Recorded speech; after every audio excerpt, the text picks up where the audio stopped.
Il est prouvé que plus vous êtes consciencieux et moins vous êtes névrosé. Le fait d'être consciencieux réduit les troubles mentaux.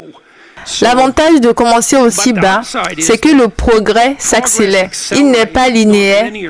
Dans cette vidéo, Jordan Peterson va nous aider à acquérir de l'autodiscipline pour atteindre nos objectifs. Et pour ceux qui ne le connaissent pas, Jordan Peterson est un psychologue clinicien canadien qui a écrit des bouquins célèbres comme Antidote du chaos par exemple. Et il est connu en fait pour son approche un peu différente et qui permet de booster les gens, de les pousser en fait. Il dit des choses assez percutantes en général et qui quand on y pense et quand on les applique sont très efficaces. Donc ne tardons plus, voyons comment acquérir de l'autodiscipline dans nos vies.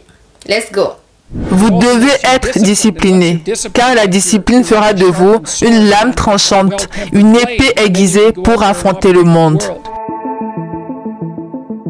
La raison pour laquelle la discipline est nécessaire, c'est parce qu'il y a une énorme concurrence interne entre vos intérêts à court terme et la question est de savoir quel intérêt à court terme devrait l'emporter. Et la réponse à cette question est aucun. Tous vos intérêts à court terme doivent être organisés dans une hiérarchie qui les rend fonctionnels dans le temps. C'est comme un enfant de 2 ans. Un enfant de 2 ans est très susceptible d'agir selon son impulsion, mais un enfant de 2 ans ne peut pas survivre dans le monde.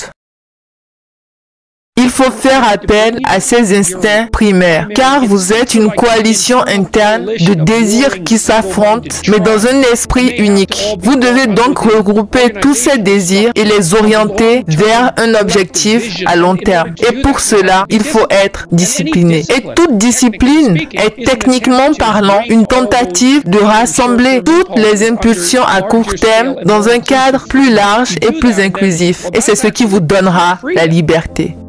Si vous voulez faire de grandes choses ou des choses compliquées, vous devez mettre votre vie en ordre. Il est prouvé que plus vous êtes consciencieux et moins vous êtes névrosé. Le fait d'être consciencieux réduit les troubles mentaux. Et donc mon conseil est de nettoyer votre chambre, organisez votre vie, ayez une routine, levez-vous tous les jours à la même heure et couchez-vous à la même heure. Établissez un calendrier et utilisez un programme. Mais n'utilisez pas ce calendrier comme un tyran. Utilisez ce calendrier comme si c'était votre confidente ou votre conseillère. Programmez vos journées. Ouvrez votre calendrier en pensant, bon, voilà ce que je vais faire. Je vais programmer une semaine et faire chaque jour des choses qui me rapprochent de mon objectif.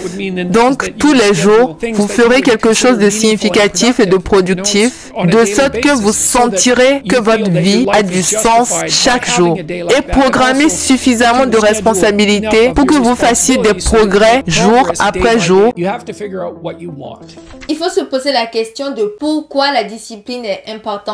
Parce qu'on a tous des objectifs à long terme. Ton objectif, je sais pas, c'est peut-être de gagner plus d'argent, c'est peut-être d'être plus en forme physiquement, je sais pas. Mais on a tous des objectifs à long terme. Il faut chaque jour, lorsqu'on prend des décisions, se demander est-ce que cette décision me rapproche de mon objectif à long terme ou m'en éloigne. Parce que si la décision que tu vas prendre t'éloigne de ton objectif à long terme, c'est que tu sais que tu devrais pas. Même si c'est vrai que c'est plaisant, même si c'est tentant, tu devrais pas. Et c'est tout ça la discipline en fait, c'est de pouvoir résister à un plaisir immédiat, à une gratification immédiate pour avoir plus à long terme. C'est vrai qu'à premier abord, ça peut paraître comme une souffrance. Oh, mais je ne me fais pas plaisir tout de suite. C'est comme si on a l'impression qu'on souffre, mais pas du tout. Parce que à long terme, le plaisir que ça va procurer d'avoir attendu, d'avoir fait ce qu'il faut pour le long terme sera beaucoup plus grand qu'un petit plaisir là tout de suite de manger un hamburger par exemple alors que tu sais que tu devrais pas. Ce n'est pas forcément intuitif, mais c'est la bonne chose à faire. Et dans tous les aspects de notre vie, la discipline est importante. Que ce soit pour ton alimentation, ton activité physique, dans tes finances, dans ton travail,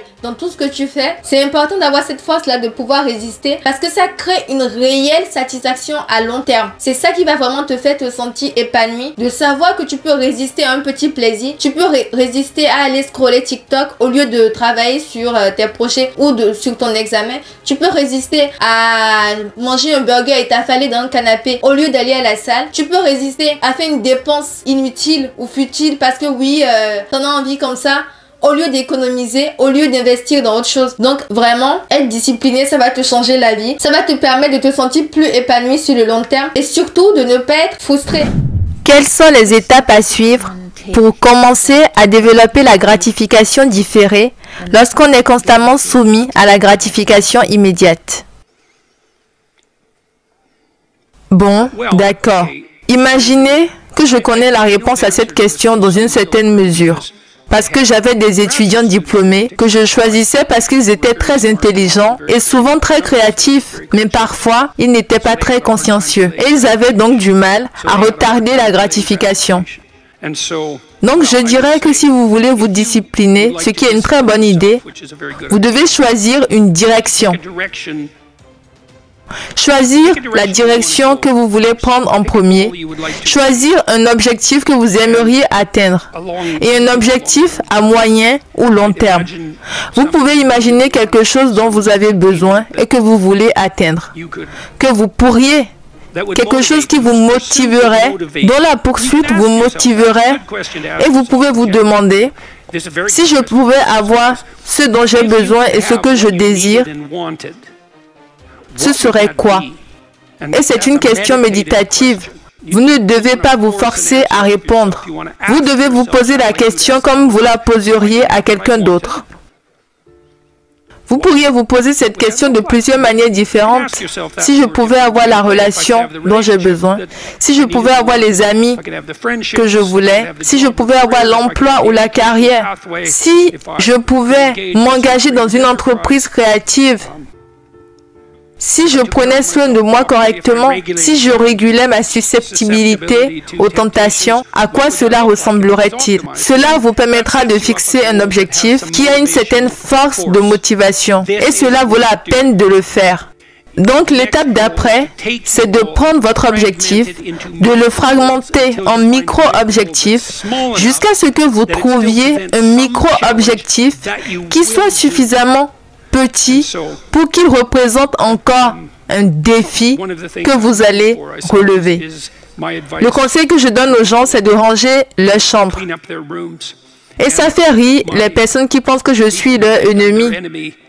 Rien que cette règle, à cause de sa simplicité, mais la seule raison pour laquelle ils pensent qu'elle est simple, c'est parce qu'ils n'ont jamais essayé. C'est en fait extrêmement difficile, et il est plus difficile qu'il n'y paraît de mettre de l'ordre dans votre chambre à coucher, votre bureau. Donc, quoi qu'il en soit, vous vous fixez un objectif en vous demandant ce que vous voulez. Et ensuite, vous décomposez cet objectif en étapes suffisamment petites pour que quelqu'un d'aussi pitoyable que vous puisse les réaliser. Et cela demande une énorme humilité. Vous savez, c'était souvent le cas avec mes clients. Donc, je faisais une analyse de leur situation dans la vie. Et pour exemple, il y avait un jeune homme de 30 ans qui vivait avec sa mère. Et il était dans la chambre où il a grandi, dans un désordre à la fois moral et physique. Et l'une des choses simples que je lui ai suggérées, c'est déjà qu'il pense pouvoir aller de l'avant. Et vous savez, il m'a dit, j'ai 30 ans, je suis vraiment immature, je n'ai pas pris mes responsabilités, ma mère fait encore mon lit et nettoie après moi. Et donc je lui ai dit, pourquoi ne pas commencer par ça, tu sais? Commencer par ranger ta chambre. Et je sais que c'est plus compliqué qu'il n'y paraît. Et je sais que le premier pas vers la domination du chaos, pour mettre de l'ordre dans sa vie, est un pas cardinal et difficile.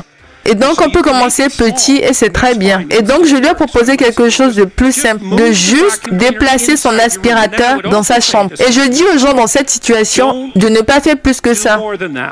Parce que quand vous passez un accord avec moi et avec vous-même, respectez le contrat et n'en faites pas plus. Et vous devez vous féliciter d'avoir eu le courage de le faire. Ne serait-ce qu'un seul pas en avant.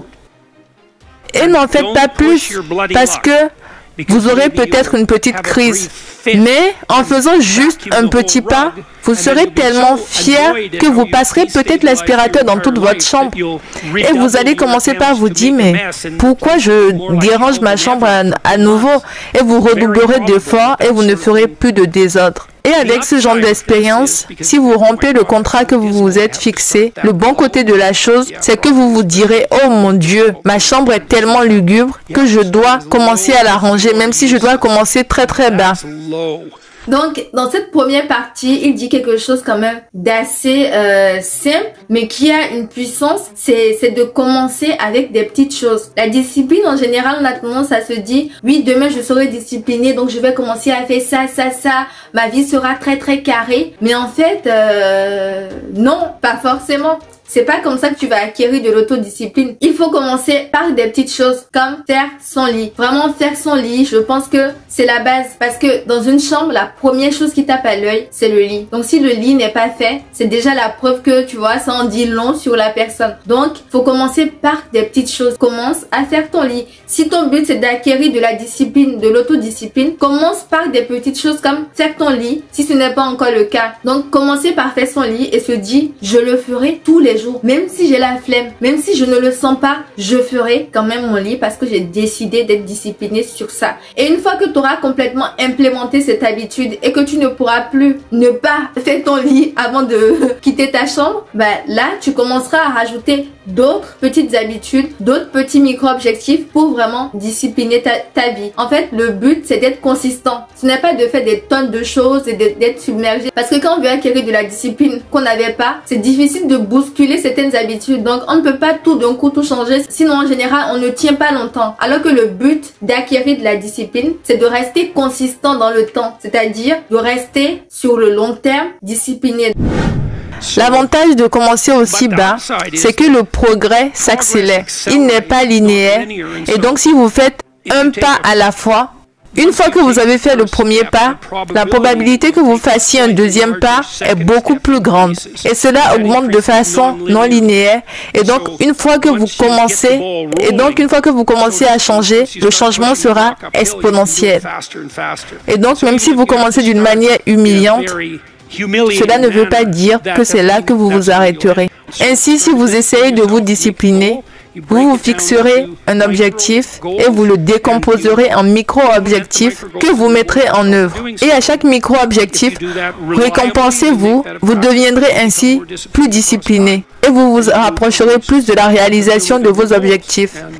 Et c'est cela le guide pratique de la réussite. Rappelle-toi, quand tu commences à être discipliné, le progrès est exponentiel. Ce n'est pas linéaire. C'est-à-dire, tu commences petit, tu fais des petites choses, tu es discipliné, d'autres petites choses, ça s'accumule et ça devient exponentiel. Et au bout de quelques années, tu ne reconnaîtras pas ta vie, tu te diras, mais oh, waouh, mais ma vie, elle a changé. Mais j'étais pas du tout comme ça il y a 2 ans. J'étais pas du tout comme ça il y a 3 ans. Donc vraiment, la discipline, faut se rappeler, c'est des petites choses que tu fais, mais qui auront un impact, mais incroyable sur ta vie. N'oublie pas. Et n'hésite pas à me dire en commentaire ce que tu comptes appliquer dès aujourd'hui, sur quel plan de ta vie tu comptes travailler, ou si même tu es déjà discipliné, me dire ce que tu fais déjà et ce que tu aimerais rajouter. Je serais contente de savoir ce que tu fais pour être plus discipliné parce qu'on a besoin de discipline. Donc voilà, je te dis rendez-vous dans une prochaine vidéo.